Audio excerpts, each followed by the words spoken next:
Hello everyone. Today we talk about how to fix the app of Spotify.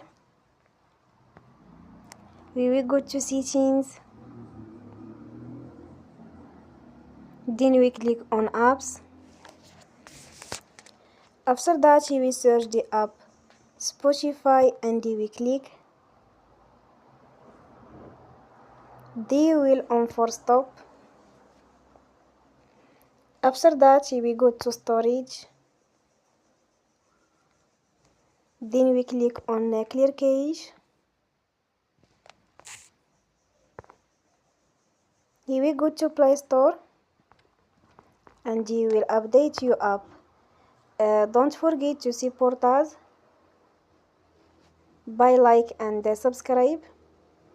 See you next time and thank you for watching.